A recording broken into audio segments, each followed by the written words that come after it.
Sir जी, हमारे देश में बढ़ती हुई बेरोजगारी और लोकसभा विधानसभा के चुनाव को नज़दीक देखते हुए हमारी जो केंद्र सरकार ने ये तुगलकी फरमान सुनाया है 4 साल के लिए सेना में भर्ती का। आप देखते आ रहे हो ये फांसी का फंदा आज हमारे गले में, आप देख रहे हो ये किस लिए? क्योंकि ये सरकार जिस दिन से बनी है, पहले तो इन्होंने नोटबंदी के नाम पर हमारे गले में फांसी का फंदा डाला, फिर इन्होंने GST के नाम का हमारे गले में फांसी का फंदा डाला, और फिर इन्होंने किसानों के खिलाफ 3 काले कानून लेकर गए थे, उसके खिलाफ फांसी का फंदा डाला, और आज नौजवानों के साथ इतना बड़ा मजाक करते हुए इन्होंने नौजवानों के गले में फांसी का फंदा डाल दिया है। आप देख सकते हो कि हमारे इस देश में जो लोकसभा विधानसभा के जो मेंबर बनते हैं उनकी 5 साल की वो होती है, वो 5 साल तक के राज भोग सकते हैं, लेकिन नौजवान सेना का जो नौजवान है वो सिर्फ 4 साल के लिए। तो आज सेलिब्रेशन भी किया जो कांग्रेस हारी है बीजेपी, वो देखिए वो एक जनता का फैसला है। जनता इनसे दुखी आकर के, आप देख रहे हो आज करनाल विधानसभा की चारों तरफ से कांग्रेस पार्टी की जीत हुई है, और एक जो जीत हुई है मात्र घरुंडा से 30-31 बिल्कुल बांटेंगे सर, क्योंकि जनता को पता है कि ये सरकार हमारे किस फायदे के लिए क्या काम कर रही है। आज जनता को बिल्कुल ही बेरोजगारी के नाम पर यह कि बहुत बड़ा मजाक किया गया है हमारे देश की सेना के साथ। मेरा नाम सर पृथ्वीराज। जो अग्निपथ योजना चालू की गई है केंद्र सरकार द्वारा, हमारे हिंदुस्तान के जो युवा हैं उनके साथ एक बड़ा मजाक है। उनके भविष्य पर एक काली स्याही थोप दी गई है। हमारे देश की सुरक्षा भी खतरे में आ जाएगी और युवाओं का भविष्य भी खतरे में आ जाएगा। इसको लेकर आज हम राष्ट्रपति के नाम हमने ज्ञापन दिया है, वे तुरंत इसको वापस लिया जाए और युवाओं के साथ बड़ा मजाक ना किया जाए।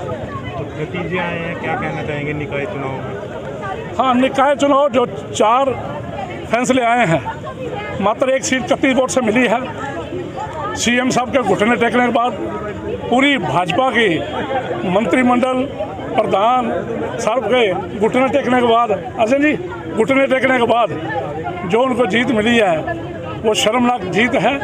3 जगह जो जीते हैं वो कांग्रेस से संबंधित हैं, कांग्रेस के प्रधान रहे हैं, कांग्रेस के ब्लॉक प्रधान रहे हैं, 3 जगह वो जीते हैं। आज भले ही जो मर्जी कहें, लेकिन असल में इनकी हार हुई है, कांग्रेस जीत हुई है। जो एकमात्र कैंडिडेट जीता है गुंडियाला, वो 30 साल से कांग्रेस का ब्लॉक प्रधान है, उनके पास वो कैंडिडेट नहीं था, उसको बहका के फैला कर उससे टिकट दे दी और वो जीत गया। कांग्रेस के भी काफ़ी जो है गंदे रिजल्ट आए हैं, अपने गढ़ में भी कांग्रेस आ रही है, उसके बारे में क्या? देखिए, हम करनाल जिले की बात कर सकते हैं, हम करनाल जिले की राजनीति करते हैं, पूरी केंद्र हरियाणा की राजनीति हरियाणा के नेता बताएंगे जो बड़े नेता हैं। मैं तो करनाल की बात कर सकता हूँ। आज क्या किया गया है? आज मेमोरेंडम दिया है हमने युवाओं के साथ, उसके बाद कुछ साथी पता लगा है लड्डू लेके आए हैं, वो बाहर जाकर इसके अलग हटकर बाहर जाके वो बीजेपी की करारी हार पर लड्डू बांटेंगे और खुशी का इजहार करेंगे। मैं आपके चैनलों के माध्यम से बताना चाहता हूं केंद्र सरकार को भी, हरियाणा सरकार को, जो युवाओं को बेरोजगार,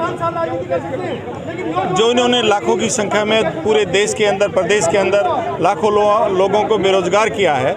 आज जो अग्निपथ योजना ये लेके आए, जो हमारा बच्चा 10वीं 12वीं पास करने के बाद सेना में चला जाएगा और 4 साल के बाद ना तो वो पढ़ने के लायक रहेगा, उसकी पढ़ाई खत्म हो जाएगी और उसके पास रोजगार भी नहीं रहेगा। और मैं मुख्यमंत्री का बयान पढ़ रहा था कि 4 साल के बाद मैं सबको नौकरी दूंगा।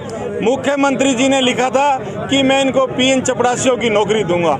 आज मुख्यमंत्री को मैं बताना चाहता हूं, क्या ये जितने मंत्री हैं, जितने इनकी सरकार में विधायक हैं, उनके बच्चों को ये चपरासी की नौकरी दे पहले, फिर हमारे बच्चे चपरासी की नौकरियां करेंगे।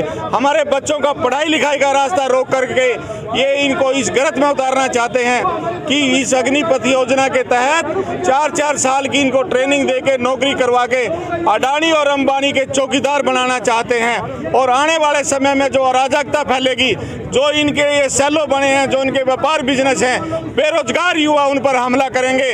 उनको रोकने के लिए, उनकी पिटाई करने के लिए, उनके आंदोलन को कुचलने के लिए ये आज योजना तैयार की जा रही है। इससे पहले निकाय चुनाव के जो नतीजे हैं उसको लेकर भी सेलिब्रेशन किया जाएगा, बीजेपी हारी है। देखिए, निकाय चुनाव में 3 चुनाव बीजेपी के लोग हारे हैं। खाली घरोंडा से कितने मंत्री, एक्स मंत्री, MLA और मुख्यमंत्री ने खुद एक दिन पहले करनाल में आके जाति पाति का जहर घोल के एक विशेष बरादरी के लोगों को बुला करके कि मैं तुम्हारा नेता हूं, एक ही बरादरी को ये कहे कि मैं तुम्हारा नेता हूं, आप मेरे पे विश्वास रखिए। उसको तरह तरह के प्रलोभन दिए और पैसे का इतना दुरुपयोग हुआ इतना भ्रष्टाचार इस चुनाव में फैला, लोगों को जहरीली दारू पिलाएगी, लोगों को जहरीले कोल्ड ड्रिंक पिलाएगी। चीजें किस तरह देखते हैं फिलहाल? मैं ये भारतीय जनता पार्टी की सरेआम हार देखता हूँ। मात्र 31 वोट से जीत करके वाहवाही पाने वाला सिर्फ 4 सीटों में से 1 सीट, और वो भी खरीद फरोख्त, जिसमें लाखों करोड़ों रुपए का खेल हुआ है।